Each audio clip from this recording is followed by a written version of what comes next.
Welcome back to Josh Does Math. In this video, we're going to be finding the derivatives of a couple of functions. So the functions right here, start with the first one. We're going to be looking for the derivative of this with respect to x. So what kind of rules can we use to simplify this? Well, the first rule that we can use is going to be the derivative sum rule. So that says that if you're taking the derivative of a sum, it's the same as the sum of the derivatives.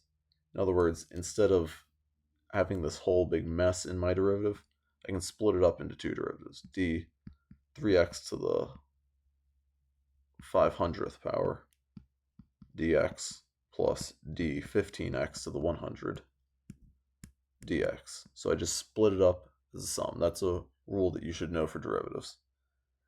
Now what kind of steps can I take? Well, I can use the constant multiple rule for each of these derivatives.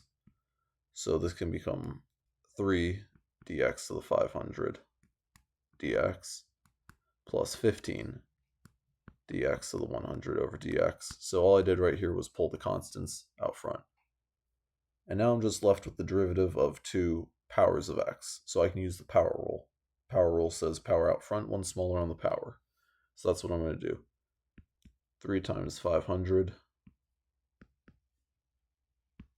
x to the 499. I just subtract 1 on the power.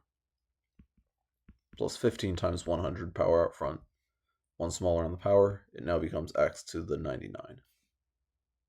And now all that's left is just some multiplication of the terms in the front. So this becomes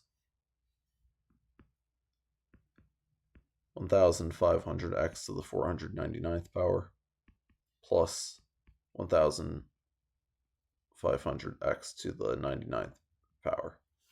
And you could do some simplification here, such as pulling out the 1500 factor or pulling out the x to the 99th factor, but just leave it like this for now.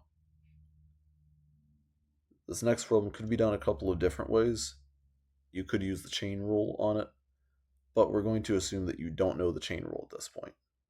So how would you find the derivative of this function here if you don't know the chain rule? Well, you're just stuck foiling it and then taking the derivative of each individual term, which will probably involve the power rule for some of them. So let's just FOIL it. We end up getting d x squared minus 6x plus 9 dx. Now we just apply the sum rule. So we're taking the derivative of each individual term. And instead of writing it out, you can just imagine that I'm going to be taking the derivative of each term individually. So what's the derivative of the first term? That's just plain old power rule. So that's going to be power out front, 1 smaller on the power. So power out front, that's 2, 1 smaller on the power, that's just x. Second term, what's that term's derivative? Well, first I'll use the constant multiple rule to pull the negative 6 out front. And then for the x, this is x to the first. So I'm going to be using the power rule for it. So power rule says pull the power out front, so I'm pulling 1 out front, 1 smaller on the power, x to the 0.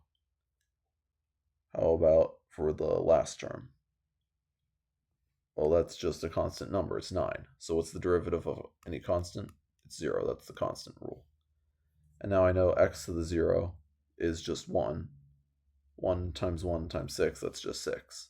Plus 0, no one cares about 0 here, so it's just going to be 2x minus 6. You could simplify that by pulling a 2 out front, but that's how you do these two simple derivative problems. Thanks for watching.